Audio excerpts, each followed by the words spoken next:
Zdravo dragi moji, ovo je preukusan brzi kolač koji se pravi za 15 minuta, ne peče se u rerni.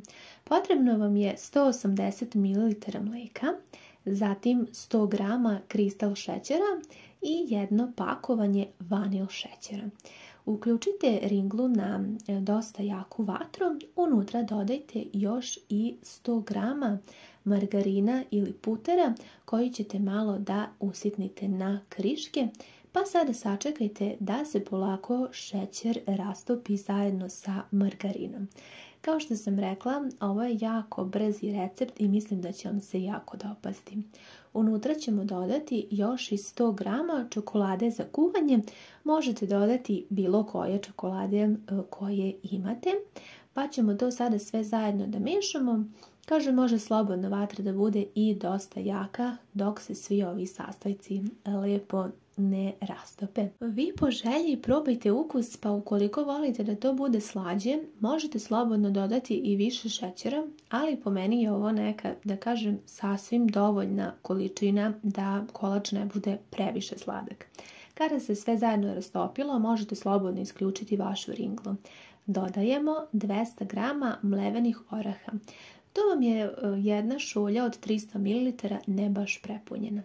Potom dodajemo i 200 g keksa mlevenog, to je prepuna šolja od 330 ml. Ako vas mrzi da merite, možete slobodno ovako na šolje. Kao što sam rekla, ringla je isključena i sada ćemo sve zajedno da promešamo da se sada ovi svi sastojci lepo sjedine. Ovaj kolač, kao što vidite i po sastojcima, jako će biti ukusan, a prilično se jednostavno priprema. Sada možete sloniti sa ringle i još ćemo sve zajedno promiješati. Unutra možete dodati neku aromu. Ja sam dodala malo arome ruma. Vi možete i neku drugu, ne morate ništa. Zavisno od vašeg ukusa. Meni se baš sviđa kada imamo kombinaciju čokolade sa orasima da dodam rum. To mi nekako još doprinese ukusu. Pripremila sam kalup koji je dimenzije 30 x 10 cm. Prethodno sam ga malo pokvasila sa vodom, a zatim stavila ovako prijanjajuću foliju. I sada ćemo da izlijemo ovu smesu koju smo spremili. Možete slobodno i ovako toplu, neće ništa biti. Što se kalupa tiče, možete koristiti i neki drugi oblik, ali eto otprilike znači ta površina 30 x 10. Dobro zagladite i sad meni je bilo najlakše da uzmem ovako tu prijanjajuću foliju pa da dobro utisnem smesu kako bi mi se svuda jednako ravnomerno rasporedila kada se sada kolač ohladi da imamo stvarno lepe štangle. U srednju šerpu sipajte 200 ml mlijeka pa dodajte 150 g kristal šećera kao i jednu kesicu vanil šećera. Uključite vatru na dosta jaku temperaturu pa sačekajte da mlijeko sa šećerom počne da vri i da se sav šećer otopi. Kada se to desi, smanjite temperaturu na srednju. Kada počne da ključa, ostavite tako nekih 2 minuta, a potom unutra dodajte 250 g margarina. Ja sam koristila ovaj sa smanjenim sadržajem masnoće. Tako na laganoj vatri sačekajte da se margarin dobro rastopi sa mlijekom, a zatim ga još dok je ovako topao samo promešajte pa dodajte ostale sastojke.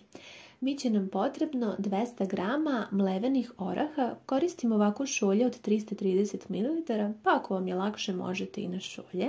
Kao što ste vidjeli, ovdje imam nešto malo manje od pune šolje oraha. Dodajte postepeno, neprekidno mešajući. Naredni korak je da dodajemo i 180 g mlevenog keksa. Ovdje posebno povedite računa da dodajete mleveni keks postepeno kako bi se ova smesa lepo sjedinila i kako ne bi slučajno bilo grudvica. Neprekidno mešajte minutu do 2 dok se ova smesa lepo ne sjedini, ali vodite računa da ostane topla. Sada ćemo je podeliti na 2 jednaka dela, pripremite jednu na posudu i obratite pažnju. Dakle, sada ćemo u posudu da stavimo pola smese, a ovdje u šerpu ćemo da ostavimo pola smese i jednu kašiku. Unutra dodajemo i 80 grama čokolade. Zato u ovu smesu gdje ima malo više fila za jednu kašiku dodajemo 80 grama čokolade za kuvanje. Ja sam koristila ovu najbolju menaž. Sve zajedno promešajte i vidjet ćete kako je ovaj krem čokoladni fil baš dobru boju dobio i zaista je jako ukusno, iako nisam pretjerivala sa šećerom. Sljedeći korak je da pripremite rozenkore. Ja sam koristila ove iz Svetofora koje sam kupila najjeftinije. Pripremila sam jednu tepsiju jer mi je tako lakše, obložila sam je sa papirom za pečenje i ja ću sada ovdje da ređem slojeve, tako mi je nekako najlakše. Stavila sam dole papir za pečenje kako ne bih isprljala tepsiju. Sada ređemo filove. Pošto ćemo da završimo sa čokoladnim filom, onda počinjemo sa čokoladnim filom. Ono što sada želim još da napomenem jeste da ćemo imati 4 premazivanja sa čokoladnim filom, a 3 sa ovim svetlim filom u kojem nema čokolade. Znači vodite računa da nekako podelite čokoladnu smesu na 4 dela, a ovu svetliju smesu na 3 približno jednaka dela. I kao što ste vidjeli, prvu koru sam premazala sa tamnim filom, pa sa svetlim filom i tako svih 8 kora dok nisam potrošila sve. Naravno, posljednju koru nećete premazivati, ali vidjet ćete u ostatku videa. Ovo je jedan jako savršen kolač sa rozenkorama gdje se fil priprema sasvim jednostavno i brzo i mislim da će vam se veoma dopasti kao meni, posebno što je ovako brza priprema. Zaista jednostavno i da razmažete. Ovdje sam pred kraj, pošto se fil već dosta ohladio, lakše mi je bilo da ovako sa špatulom razmažem, ali je sve, kažem, krajnje jednostavno.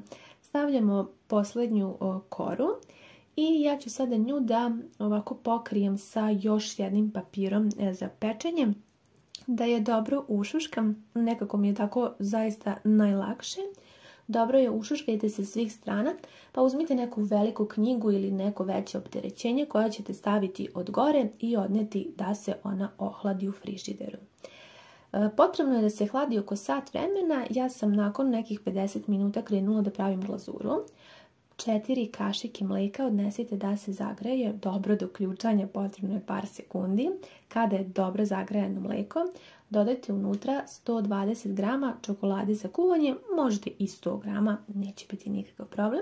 Pa sada u to toplo zagrejano mlijeko samo izmešajte čokoladu, ona će se sasvim jednostavno rastopiti i dobit ćete ovako jednu lijepu glazuru u koju ćete dodati još jednu malu krišku margarina ili putera kako bi bila sjajna i lijepo se rastopila.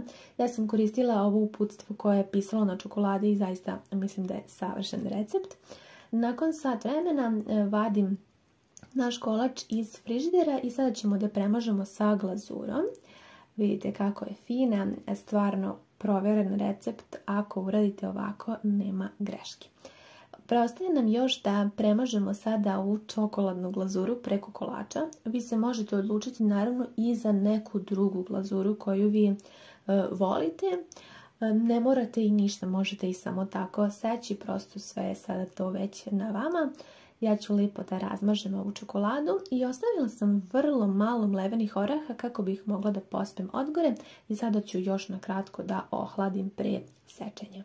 Dovoljno će biti da ovaj kolač vratite u frižider na nekih možda oko 15 minuta. To će biti sasvim dovoljno.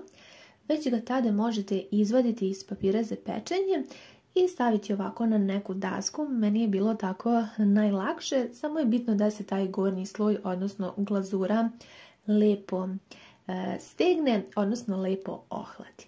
I onda možete seći ovako kocke ili štangle, kako više volite.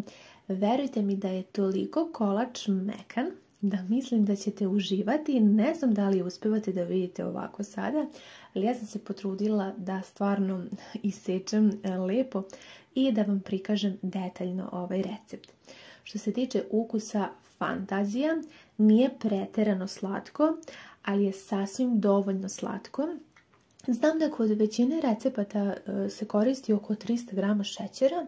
Ja sam ovdje koristila 150 grama i verujte mi, za nekog ko je uživao slatkiša, ko obožava čokolade, meni je ovo bilo sasvim dovoljno i da sam stavila gram više šećera, mislim da bi mi tada bilo preslatko. Tako da od mene imate zaista jednu jako veliku preporuku da isprobate ovaj recept, posebno što je poprilično brz i sve možete uraditi u tom jednom, da kažem, danu. Ako pripremate popodne, već uveče možete zvati i neke goste da isprobaju ili vama dragim ljudima. Mislim da će svi biti oduševljeni.